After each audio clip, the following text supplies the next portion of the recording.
Hai Sobat Kata Cerita, sudah siap dengarkan cerita selanjutnya? Let's go! Bab 38. Sisi Baik Yongki. Tengah malam Yongki terbangun, tidak disangka jika istrinya masih terjaga. "Kamu kenapa belum tidur, istriku?" tanya Yongki heran. Sebutan istri membuat Indria gagal fokus dan gugup. "Aku tidak bisa tidur, Mas Yongki," jawab Indria lemas. Yongki memeluk Indria, menganggap jika istrinya sedang butuh kasih sayang. Tetapi Indria justru merasa semakin gugup dan jantungnya berdebar-debar kencang. "Mas, lepaskan tanganmu. Jika kamu peluk aku jadi sesak nafas." "Alak Indria, kamu sakit?" tanya Yongki kaget. "Tidak tahu, tapi jantungku berdetak kencang dan susah nafas," jawab Indria. Yongki meraba kening istrinya, tetapi tidak panas. "Kalau begitu, ayo cek ke rumah sakit, aku takut jadinya." Salah Yongki. "Besok pagi aja." "Yakin malam ini tidak masalah?" "Iya." "Ya sudah. Apa kamu lapar?" "Iya mas," jawab Indria tak tahan dengan tatapan suaminya yang bagaikan elang. "Kamu tenanglah dulu, biar aku carikan minuman hangat dan makanan. Mau apa?" "Teh hangat saja sama nasi goreng. Tidak ingin yang lain lagi?" jawab Yongki langsung bangkit dari tempat tidurnya. "Tidak." "Oke, pesanan siap datang." Indria tersenyum, mendapat perhatian dan kasih sayang benar-benar membuat hati melayang. Saat Yongki sudah pergi, lagi-lagi ponselnya berbunyi. Begitu banyak notifikasi DM di IG suaminya yang masuk. Dunia kami sangat berbeda. Aku hampir tidak mengenal lelaki kecuali Mas Firman yang aku anggap sebagai kakak. Sedangkan Mas Yongki, Indria juga tidak memiliki akun sosial media. Karena memang tidak minat, selama ini lebih menyukai membaca buku daripada aktif di dunia maya. Indria semakin penasaran dengan isi ponsel suaminya, tetapi dia tidak mau lancang dan takut pada akhirnya terluka sendiri. Memang suaminya saat ini sudah mulai berubah.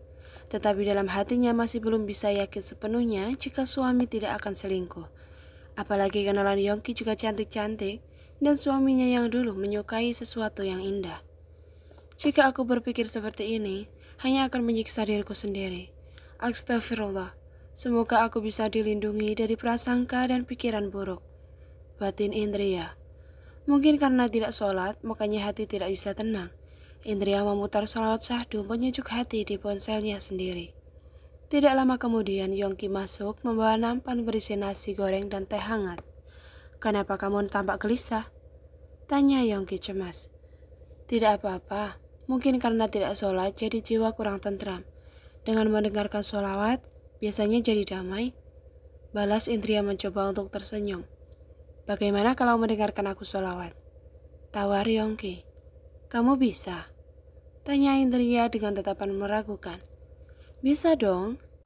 Umi atau Abah tidak pernah bercerita ya kalau dulu saat aku SMP adalah vokal sholawatan dan menang juara murotal loh." "Serius mas?" bakik Indria. "Loh, masa aku bohong? Dulu masa kecilku aku ini jadi kebanggaan, tapi setelah masuk SMA aku mulai nakal karena pertemanan sama berandal," jawab Yongki meringis. "Kalau gitu coba aku dengarkan," pinta Indria. "Iya makan dulu dong, nanti nasinya keburu dingin." "Iya, kamu tidak lapar kah?" "Aku sudah kenyang, tapi kalau kamu suapi juga boleh," jawab Yongki. Indria sungguh tidak tahan ingin mengolok-olok suaminya. Tadi bilang tidak lapar, tetapi separuh lebih dari nasi gorengnya yang menghabiskan adalah Yongki. "Mas, sebenarnya yang lapar itu aku atau kamu sih?" sindir Indria. "Sebenarnya aku sudah kenyang, tetapi segala sesuatu yang dari tangan kamu terasa enak," jawab Yongki menghabiskan sisa teh hangatnya. Indria hanya tertawa. Suaminya ini sangat konyol sekali, tetapi menyenangkan, mengimbangi sikapnya yang serius dan pendiam.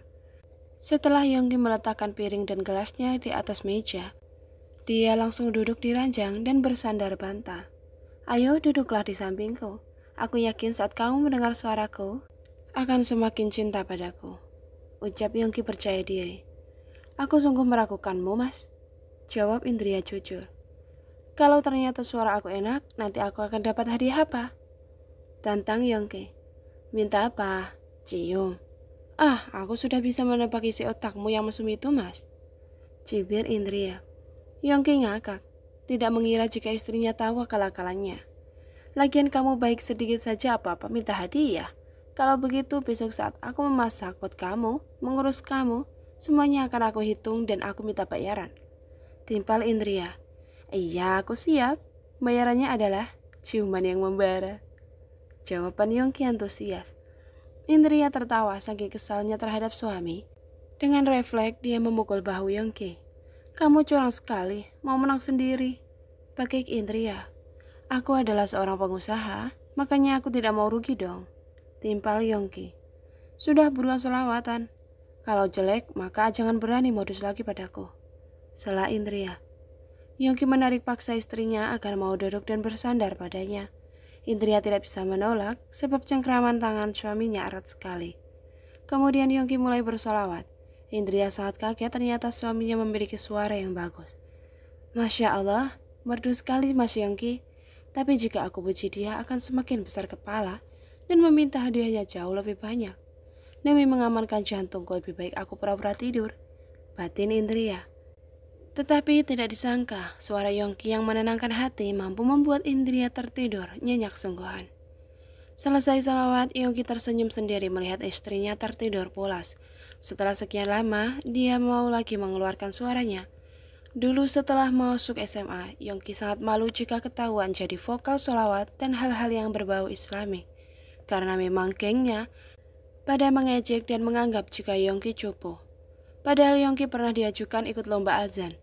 Tetapi karena rasa gengsi itulah membuat dia tidak bersedia dan membuat kedua orang tuanya bersedih. Apalagi Yongki malah mulai ikut pergaulan yang urakan, tawuran pelajar dan setiap ada konser band pulangnya mabuk. Dan keadaan semakin parah setelah Yongki kuliah di luar negeri. Karena tidak dipantau secara langsung oleh orang tuanya menjadi lupa sholat dan gemar pesta. Tetapi Yongki masih menjaga diri dari obat terlarang dan hubungan badan. Sebab jauh di lubuk jiwanya masih ada setitik iman yang takut dosa. Tetapi saat ini Yongki tidak peduli lagi dengan omongan orang lain. Yang dia inginkan hanya selalu bersama istrinya.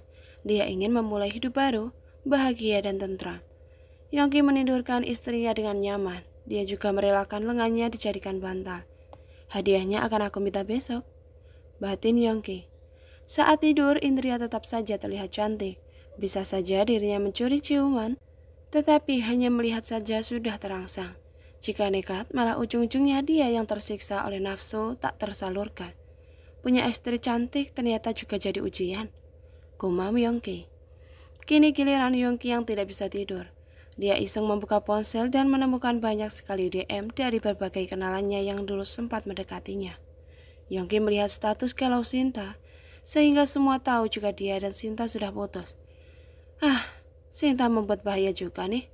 Lebih baik aku pasang foto Indria biar tidak ada lagi yang mengganggu aku. Takutnya jika nanti Indria salah paham. Batin Yongki. Bahkan foto profil Yongki juga diubah. Mengubah foto sama yang dia jadikan sebagai wallpaper. Lalu Yongki cukup kaget ada DM juga dari Nadia.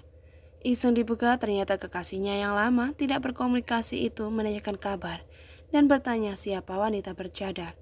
Yongki iseng juga mengaku jika itu adalah istrinya. Tetapi Nadia hanya memberi alasan emo tertawa, ngakak. Setelah itu Yongki tidak membalas lagi, memeluk istrinya dan ikutan tidur. Terima kasih sudah menonton. Sampai jumpa di bab selanjutnya. Bye!